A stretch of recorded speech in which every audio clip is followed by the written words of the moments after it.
Assalamualaikum warahmatullahi wabarakatuh. Waalaikumsalam warahmatullahi wabarakatuh. Sebelum dimulai, perkenalkan, nama saya Miftah Zainun Nugroho dari SMK Negeri 2 Tanah Grogot, LPTK penyelenggara Universitas Negeri Semarang. Hari ini saya akan memberi materi terkait dengan pengelasan SMAW 1F. Sebelum kita mulai, silahkan Ketua Kelas pimpin untuk berdoa terlebih dahulu. Sebelum kita mulai pelajaran pada pagi hari ini, sebaiknya kita berdoa menurut agama dan keyakinan masing-masing. Berdoa dimulai. Berdoa selesai. Bapak absen dulu. Ageng Yuli, Ada Pak. Ali Jamil, Hadir Pak. Andres Hidayat, Hadir Pak. Ferry Andrian, Hadir Pak. Muhammad Bayu, Hadir Pak. Reno Iswandi, Hadir Pak. Sadam Rizky, Hadir Pak. Tommy Gunawan. Hadir Pak. Baik, terima kasih. Mudah-mudahan apa yang kita niatkan itu mendapatkan ridho dari Allah Subhanahu wa Ta'ala, agar kita bisa mempersiapkan hari esok yang lebih baik lagi. Bapak sampaikan, untuk hari ini kita akan membahas terkait dengan pengelasan posisi 1F dengan mesin SMAW. Nanti diperhatikan karena ini pertemuan pertama kalian di kelas 11, maka akan sangat jauh berbeda dengan pembelajaran yang ada di kelas 1. Kalau kalian masih di kelas 1 atau kelas 10, itu materinya masih dasar-dasar. Tetapi mulai di kelas 2 atau kelas 11, maka materinya sudah banyak ke teknisnya, ya. Jadi banyak yang arahnya nanti untuk persiapan kerja, persiapan ke dunia kerja, apalagi nanti ketika sudah kelas 12. Maka dari itu di kelas 2 ini Bapak berharap kalian bisa belajar dengan sungguh-sungguh, dengan baik, ya, agar cita-cita kalian itu bisa tercapai. Melakukan pengelasan plat dengan plat pada sambungan sudut posisi di bawah tangan dengan las busur manual SMAW. Nah, di keterampilan ini nanti ketika kita sudah diizinkan untuk tatap muka oleh Gubernur Kalimantan Timur, ya, ini nanti yang akan kita lakukan. Tapi untuk sementara saat ini masih dalam waktu atau dalam masa PPKM, nah kita akan mempelajari terlebih dahulu, memperhatikan video, terus kemudian menganalisa. Nah, bisa juga kalian searching di YouTube misalnya, cara melakukan pengelasan 1F itu bagaimana. Nah, terus kemudian posisinya bagaimana, dicari di Google juga bisa, seperti itu. Nah, lanjut. Di pengetahuan yang akan kalian capai apa? Nah, ini ada indikator pencapaian. Yang pertama adalah menganalisis tentang peralatan K3 yang digunakan dalam pengelasan plat dengan plat pada sambungan sudut posisi di bawah tangan dengan las busur manual. Nah, K3 ini penting. Nah, Bapak yakin kemarin ketika kalian masih di kelas 10 itu sudah mendapatkan materi terkait dengan K3. Nah, K3 di sekolah, terus kemudian di dunia kerja, nah itu sangat penting sekali. Karena apa? Untuk menjaga keselamatan diri kita, lingkungan kita, agar selalu semuanya dalam keadaan sehat, semuanya dalam keadaan selamat, seperti itu.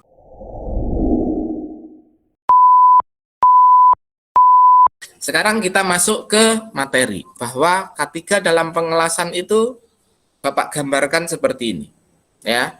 Dari paling atas ada safety glass atau kacamata pelindung. Kemudian welding banana, tujuannya untuk ya melindungi rambut dari debu atau kotoran yang dihasilkan dari proses pengelasan. Kemudian di bagian belakang baju itu ada lightweight welding jacket, ya.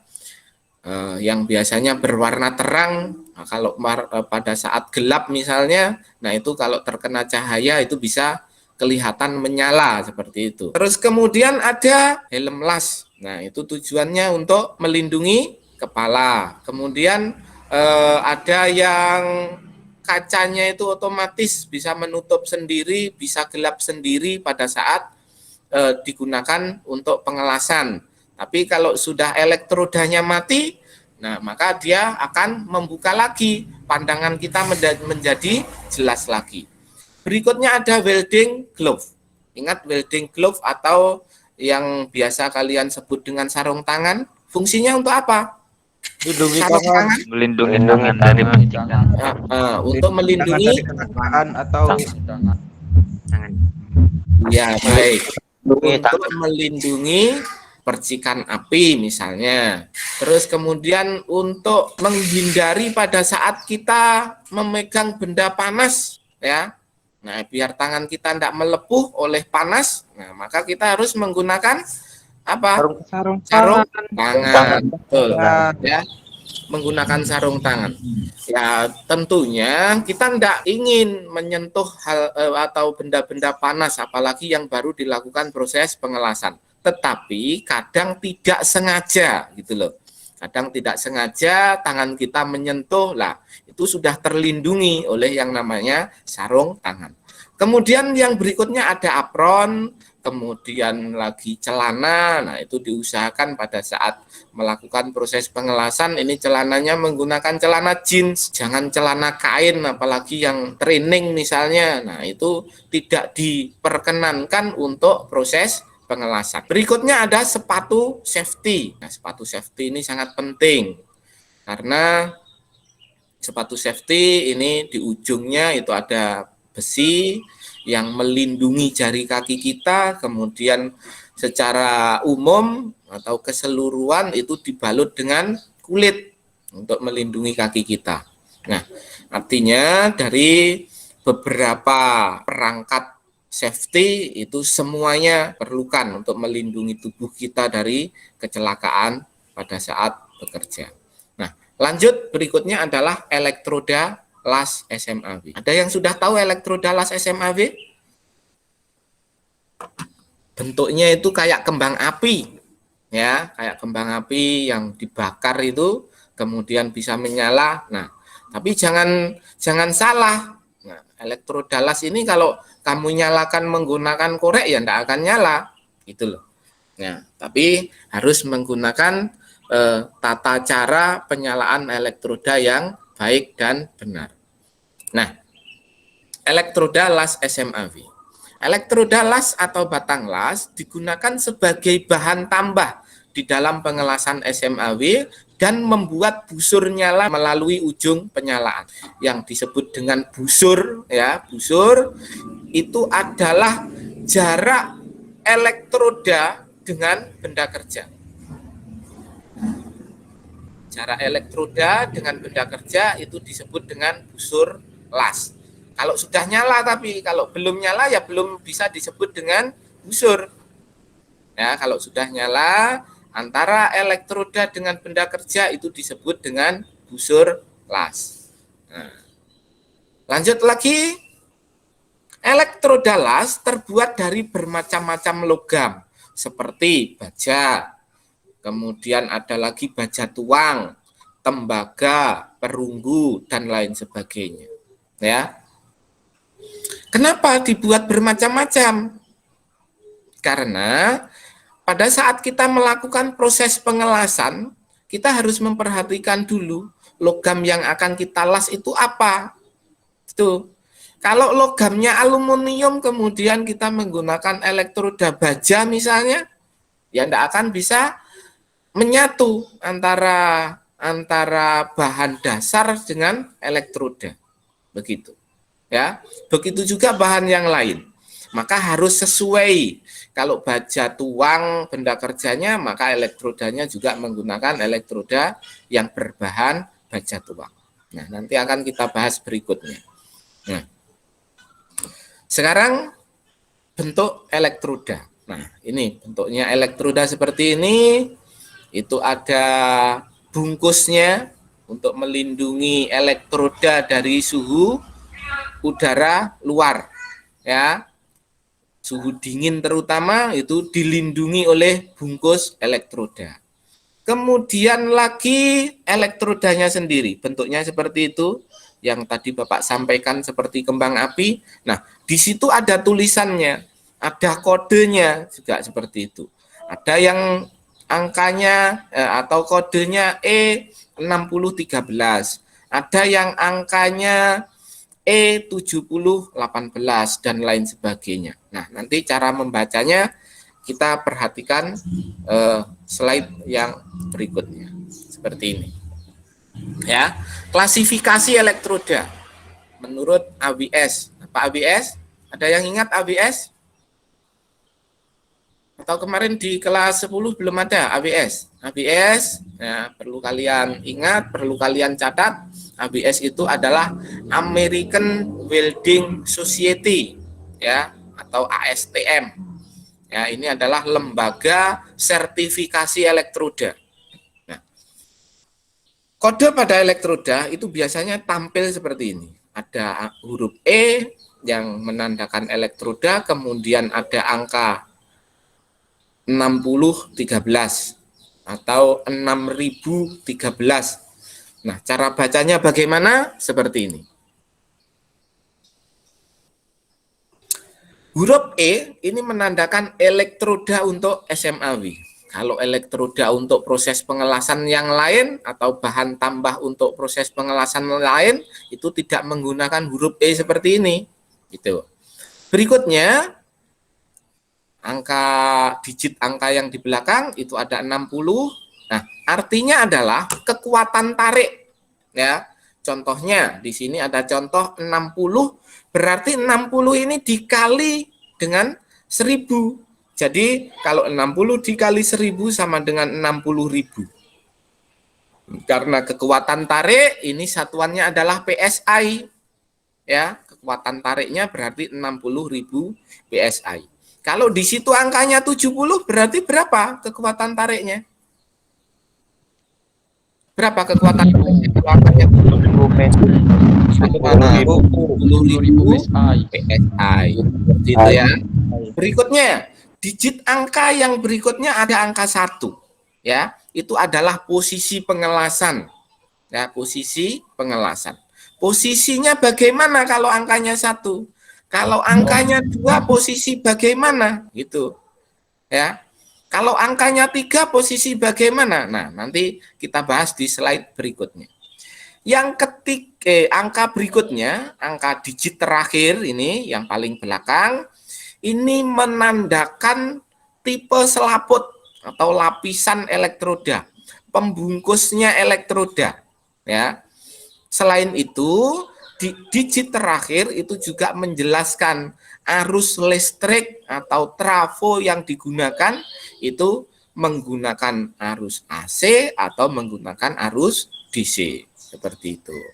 Nah, dari sini mungkin ada pertanyaan, silahkan. Saya Pak. Ya, baik. Saya pernah lihat ada elektroda yang angkanya 5 digit itu pembacaannya gimana Pak? Baik, pertanyaan yang sangat bagus dari Tommy. Ya, kalau angka ini ada 5 digit, ya, berarti elektroda itu mempunyai kekuatan tarik lebih dari 100.000 PSI. Misalnya di depan itu ada 200, kemudian di belakangnya kok ada angka 13, berarti kekuatan tariknya adalah 200.000 PSI. Begitu ya Tommy ya, paham? Paham. Oke, baik. Bapak lanjutkan ya. Nah, ini. Tadi yang Bapak sampaikan di digit angka ketiga, ya, digit angka ketiga. Nah, itu kodenya seperti ini. Tadi Bapak sampaikan bahwa posisi pengelasan itu, ya, untuk mengidentifikasi posisi pengelasan itu ditampilkan pada digit ketiga. Kalau angkanya 1 seperti contoh tadi, berarti boleh di semua posisi. Ya. Posisi di bawah tangan, posisi horizontal, posisi vertikal, bahkan boleh digunakan untuk proses pengelasan di atas kepala. Kalau angkanya 2, berarti hanya diperbolehkan untuk proses pengelasan di bawah tangan dan proses pengelasan pada posisi horizontal. Kalau angkanya 3, berarti posisi yang diperbolehkan ya untuk proses pengelasan hanya di bawah tangan. Seperti itu. Ya, lanjut sekarang ke digit keempat. Atau digit angka terakhir ini. Kalau 5 digit ya berarti angka yang paling belakang. Ya, pokoknya angka yang paling belakang tadi disampaikan bahwa menandakan selaput dan sumber arus, ya. Kalau angkanya 1 itu berarti bahan selaputnya selulosa potasium, kemudian sumber arus yang diperbolehkan boleh menggunakan arus AC, boleh menggunakan arus DC. Kalau angkanya 2 berarti selaputnya menggunakan rutil sodium. Ya, rutil sodium. Sumber arusnya boleh AC ataupun DC. Kemudian lagi yang ketiga, ya, digit yang terakhir kok angkanya 3, berarti bahan selaputnya itu adalah rutil potasium. Rutil plus potasium gitu loh. Sumber arusnya boleh AC, boleh DC. Kemudian lagi terakhir itu angkanya 4. Berarti dia adalah rutil iron powder atau serbuk besi gitu ya, serbuk besi. Nah, ini arusnya juga boleh AC, boleh DC. Pak, ada misalnya ada pertanyaan, Pak, apa ada elektroda yang khusus digunakan untuk AC misalnya? Tidak diperbolehkan untuk DC, ada ya. Nah, ini karena keterbatasan tempat untuk Bapak tampilkan. Nah, nanti boleh dibuka lagi di buku materi yang sudah Bapak bagikan itu. Ya, silahkan. Baru yang berikutnya, pemilihan elektroda. Pada saat kita memilih elektroda, ya, kita memilih elektroda, itu ketentuannya apa? Kenapa saya memilih elektroda E6013 misalnya? Pada saat kapan elektroda E7018 itu boleh digunakan misalnya? Ya, kita perhatikan materi berikut. Yang pertama, ada material atau benda kerja. Komposisi benda kerja yang akan kita las itu bagaimana? Ya, maka ini akan menentukan pemilihan elektroda yang akan kita gunakan untuk proses pengelasan. Misalnya benda kerjanya itu bahannya aluminium, berarti ya elektrodanya elektroda aluminium. Kalau bahan yang akan kita las itu tebal, berarti kita harus menggunakan elektroda dengan diameter yang lebih besar. Seperti itu. Lanjut lagi yang kedua adalah posisi pengelasan. Ya. Posisi pengelasan ini sangat menentukan dalam pemilihan elektroda. Tadi posisi pengelasan tampil di digit berapa pada kode elektroda? Posisi pengelasan digit angka ke berapa? 3, Pak. Digit angka ke 3 ya. Kalau angkanya 1 itu boleh untuk posisi pengelasan di semua posisi. Kalau angkanya 2 posisinya bagaimana? Kalau angkanya 3 itu posisinya bagaimana? Nah, silahkan nanti dibaca-baca lagi di buku materi. Berikutnya, bentuk atau desain sambungan. Kemudian ada arus las. Apakah arus las AC atau DC? Kemudian polaritasnya atau arusnya itu kalau DC elektroda positif atau elektroda negatif. Nah, di poin pemilihan elektroda yang keempat ada arus las. Tadi pada kode elektroda itu ditampilkan pada digit angka keberapa? Angka keempat atau yang paling tepatnya adalah digit terakhir. Ya, digit terakhir itu menandakan arus las, juga menandakan selaput elektroda. Ya, gitu ya. Diingat ada travel speed. Travel speed itu kecepatan tangan kita. Kecepatan tangan kita pada saat melakukan proses pengelasan ini. Itu. Ya. Nanti akan Bapak jelaskan lebih lanjut pada saat praktek. Bahan prakteknya saya gunakan bakbar yang tebalnya 12 mili. Untuk kawatnya saya gunakan kawat yang diameternya 3,2. Itu elektroda yang digunakan. Oke, saya nyalakan dulu. Ini menyeting trafo, menentukan ampere. Ya.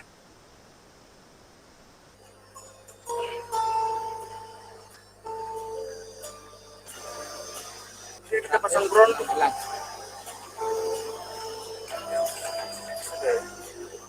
Oke teman-teman, saya pakai dulu kaplasnya. Kaplasnya yang saya pakai.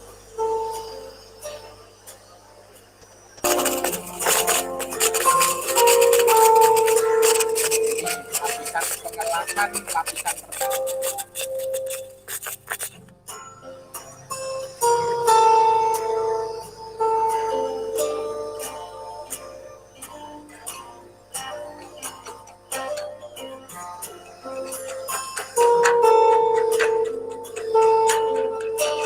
Ini hasil dari pengelasan saya, teman-teman bisa lihat di sini ada 3 lapisan ya teman-teman. Di sini ada lapisan pertama, lapisan kedua, dan lapisan ketiga. Kalau untuk yang pertama ini saya nggak ayun ya teman-teman, saya cuma tarik aja, tarik mundur ya. Ya, dari video itu apa yang bisa kita ambil kesimpulan? Kita bisa ambil cara pengelasan 1F gitu, Pak. Terus Baik. yang Kita bisa ini ya, kita bisa mengetahui cara pengelasan SMAW posisi 1F. Oke, baik. Berikutnya siapa lagi? Kita dapat mengetahui cara menyetel ampere dan Heeh. menggunakan yang benar. Kita bisa mengetahui cara menyetel ampere dengan baik dan benar. Berikutnya lagi, apa? Kita dapat mengetahui tebal tipisnya di waktu pengulangan ngelasnya, Pak. Oh ya, ya. Mungkin maksudnya ketebalan tebal tipisnya jalur pengelasan, mungkin seperti itu ya. Ya. Betul. Berikutnya lagi apa? Jadi Bapak simpulkan video tadi yang pertama ya. Betul, yang disampaikan oleh teman-temanmu tadi bahwa kita mengetahui posisi 1F itu bagaimana. Tentunya posisi yang tadi kan miring begini kan benda kerjanya. Yang di bagian yang akan kita las itu diposisikan di atas, miring begini. Kemudian untuk lapisan keduanya miringnya diganti begini kan. Jadi yang kita las itu sisi yang berbeda. Antara lapisan pertama kemudian lapisan kedua itu sisinya berbeda. Kemudian lagi lapisan yang kedua, yang ketiganya, lapisan ketiganya itu posisinya berjajar atau bersanding dengan posisi pengelasan yang pertama tadi, ya lapisan pertama tadi. Begitu seterusnya, pokok bergantian posisinya, ya itu untuk mencegah deformasi. Kemudian lagi cara mengatur arus ampernya, voltasenya. Nah, itu disesuaikan dengan benda kerja. Ya. Berikutnya lagi ketebalan jalur pengelasan. Ya. Yang paling penting ketika kita melakukan proses pengelasan, ya. Setelah selesai satu lapisan misalnya, nah itu harus kita bersihkan terlebih dahulu. Kita periksa, terus kemudian kita bersihkan sebelum kita lanjutkan ke lapisan berikutnya. Dengan tujuan apa? Biar tidak ada terak yang terperangkap di dalam proses pengelasan yang kita lakukan. Seperti itu. Nah, lanjut lagi. Pengelasan 1F. Nah, ini posisinya. Seperti tadi yang Bapak sampaikan di awal, bahwa posisi pengelasan 1F itu adalah miring seperti ini. Lah, nanti ketika kita sudah diperbolehkan untuk pertemuan tatap muka, sudah diizinkan untuk praktek, nanti benda kerja yang akan kita gunakan seperti ini. Jadi lebarnya, bagian yang atas lebarnya ini 5 cm atau 50 mili dengan panjang 20 cm atau 200 mili. Kemudian bagian bawahnya benda kerja dengan lebar 8 cm atau 80 mili, panjangnya juga sama 200 mili. Ya. Kemudian ketebalan lapisan pengelasan. Nah, itu yang baik adalah 0,5 sampai 1,5 mm. Ya. Jadi setelah elektroda nyala, maka akan terjadi yang namanya lapisan pengelasan. Nah, ini ketinggiannya yang bagus adalah 0,5 sampai 1,5. Untuk cara pengelasan. Ya, masing-masing sisi kan tadi ada 3 lapis, ya, 3 lapis. Nah, itu lapisan pertama 1, 2, 3, 1, 2, 3.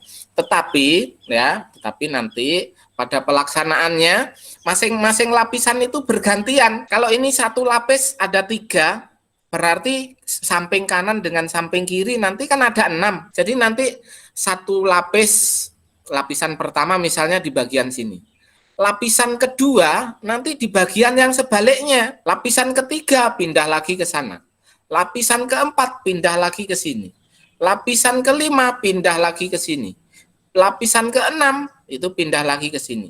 Nah, itu tujuannya adalah untuk mencegah deformasi. Deformasi itu tertariknya benda kerja karena panas proses pengelasan. Itu namanya deformasi. Gitu ya. Ya, bisa dipahami? Ya, Pak. Baik, siswa sekalian, kita sekarang masuk ke diskusi. Yang pertama, bagaimanakah posisi pengelasan 1F itu? Nah, pengelasan di bawah tangan, Pak. Pengelasan Posisi di bawah tangan. Ya, Pak. Ya, Apa masih kurang tepat, Pak? ya tepatnya sambungan gimana? sudut. Proses sambungan sudut. Oke, berikutnya, siapa lagi yang menanggapi? Saya Pak Heeh. menanggapi jawaban Ali, pengelasan 1F, pengelasan benda kerja kemiringan 45 derajat Baik. hingga bagian yang dilas membentuk huruf V. Betul. Lanjut berikutnya, ada lagi yang menanggapi? Oke, kalau tidak ada, Bapak simpulkan bahwa bagaimanakah posisi pengelasan 1F itu? Masing-masing jawaban temanmu tadi sudah betul. Tetapi yang paling tepat adalah yang pertama, posisi pengelasan 1F itu adalah posisi pengelasan di bawah tangan, ya, posisi pengelasan di bawah tangan yang kemiringan bendanya adalah 45 derajat. Dilas dari ujung satu ke ujung yang lainnya, ya, boleh dengan cara menarik, boleh dengan cara mendorong pada saat menyalakan elektroda. Baru berikutnya, yang kedua. Hal apakah yang dapat mempengaruhi penyetelan trafolas dengan benar? Ketebalan pada Yang benda dilas. Ketebalan benda kerja yang akan dilas. Ada lagi?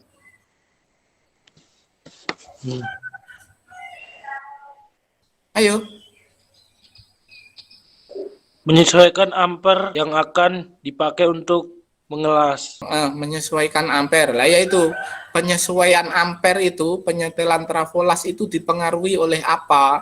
Di situ penyetelan ampere di situ dipengaruhi oleh ketebalan benda kerja itu sendiri, Pak. Dipengaruhi Tebal oleh tipisnya, Pak. betul. Tebal tipisnya benda kerja. Apalagi? Baik, Ya, kalau Pak. tidak ada, Bapak simpulkan. Hal apakah yang dapat mempengaruhi penyetelan trafolas dengan benar? Ya, jawaban temanmu tadi sudah betul.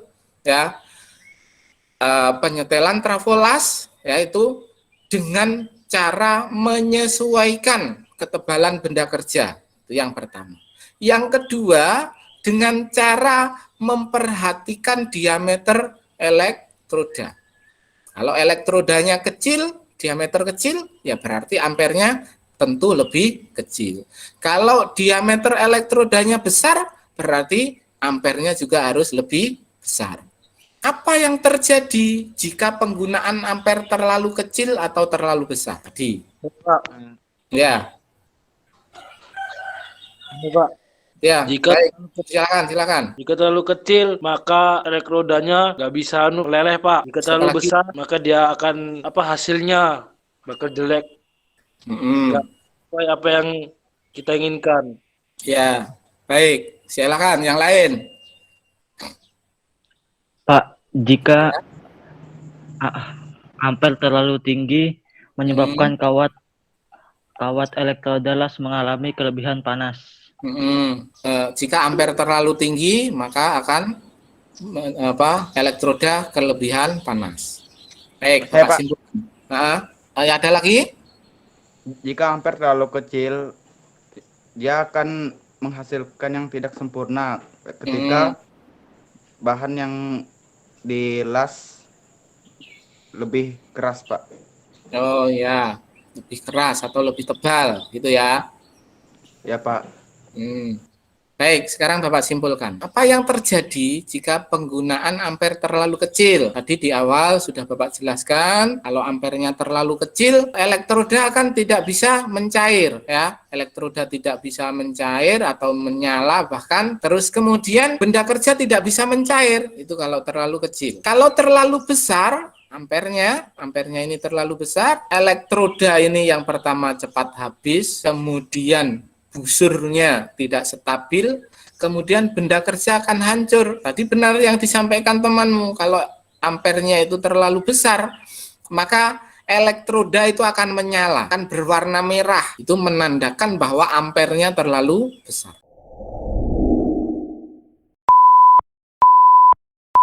Dari materi yang sudah Bapak sampaikan hari ini, yang sudah kita pelajari bersama-sama, apa yang bisa kita simpulkan? Dapat belajar dari ketahui yang tadi dan Bapak tampilkan semua Pak yang tadi proses pengelasannya, cara pengelasannya. Mungkin di situ kita bisa tiba tentang elektroda sendiri, penyetelan ampere, tentang cara pengelasan 1F kayak apa, mengerti gitu. Baik ya. Jadi dari pelajaran yang Bapak sampaikan hari ini, yang pertama kita bisa mengetahui K3, kita pelajari, kita ulang yang kemarin di kelas 10 sudah disampaikan. Nah, ini Bapak tampilkan kembali. Kemudian lagi yang kedua, jenis-jenis elektroda dan kodifikasinya. Kodifikasi elektroda tadi.